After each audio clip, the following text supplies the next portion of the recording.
BD জবসের মাধ্যমে আপনি কিভাবে আপনার সিভি আপডেট করবেন। সো বিডি জবসে আপনি প্রথমেই মাই জবস, এই যে মাই জবসের ভিতরে যখন আপনি যাবেন তখন আপনাকে আপনার সিভি আপডেট করার জন্য এরকম একটা অপশন দেখাবে। এখানে আপনাকে 5 রকমের তথ্য দিতে হবে: পার্সোনাল ইনফরমেশন, এডুকেশন এবং ট্রেনিং, এমপ্লয়মেন্ট হিস্ট্রি, আদার ইনফরমেশন এবং আপনার একটা ছবি অ্যাটাচ করতে বলা হবে। তো আমরা এই জিনিসগুলো স্টেপ বাই স্টেপ আমাদের এই ভিডিও এবং এর সামনের ভিডিওগুলোতে আমরা দেখতে চেষ্টা করব যে কিভাবে টোটালি একটা প্রোফাইল ডেভেলপ করতে হয়। সো প্রথমে পার্সোনাল ইনফরমেশন, আপনি পার্সোনাল ইনফরমেশনের টুলবারটি যখন ওপেন করবেন, ওপেন করে আপনি প্রথমে এডিট অপশনে যাবেন। এডিট অপশনে যাওয়ার পরে আপনাকে এরকম কিছু স্টার মার্ক দেখাবে।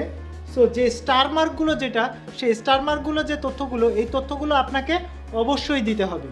আর বাকি তথ্যগুলো আপনি মন চাইলে দিতেও পারেন, মন না চাইলেও না দিলেও তেমন কোনো সমস্যা নেই।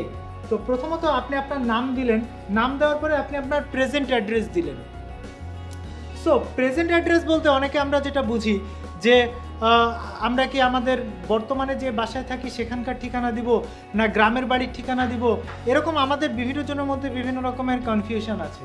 বাট প্রেজেন্ট অ্যাড্রেস বলতে সেটাই বোঝায় যে বাসায় আপনি এখন রাতে ঘুমান, সেটাকেই প্রেজেন্ট অ্যাড্রেস বলে। সো আপনি সেই প্রেজেন্ট অ্যাড্রেসটা দিলেন।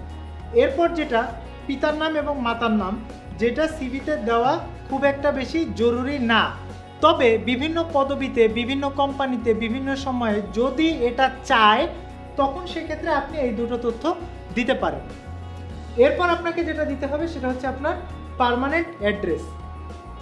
এখানে আপনি কি বর্তমানে দেশের বাইরে আছেন, নাকি দেশের ভিতরে আছেন, নাকি দেশের বাইরে আছেন। যদি দেশের বাইরে থেকে থাকেন তাহলে আপনি আপনার লোকেশনটা এখানে অ্যাড করতে পারেন। এরপর আপনাকে এখানে ডেট অফ বার্থ দিতে হবে। ডেট অফ বার্থটা বিডি জবসের ক্ষেত্রে খুব বেশি জরুরি, কারণ একটা জব সার্কুলার যখন বিডি জবসে আসে তখন বলা হয় যে এই জবের জন্য এজ লিমিট 25 থেকে 30 বছর। সো আপনার বয়স 25 বছর না 30 বছর, এটা কিন্তু আপনার এই ডেট অফ বার্থটা এখানে দেওয়া থাকলে এদের যে ইমোশনাল এদের যে কম্পিউটারের যে ব্রেন, সেই ব্রেনকে কাজে লাগিয়ে এরা এটা ক্যালকুলেট করে বের করে আনতে পারে।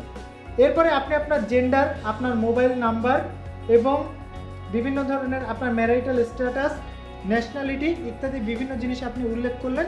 উল্লেখ করার পরে আপনি আপনার এনআইডি, ন্যাশনাল আইডি নাম্বারটা চাইতে পারেন, সেটা আপনি দিতে পারেন। আপনার কোনো অল্টারনেটিভ মেইল আইডি থাকলে সেটা আপনি দিতে পারেন। দেওয়ার পরে আপনি এটা সেভ করলেন। সেভ করার পরে আপনি চলে যাবেন পরবর্তী অপশনে।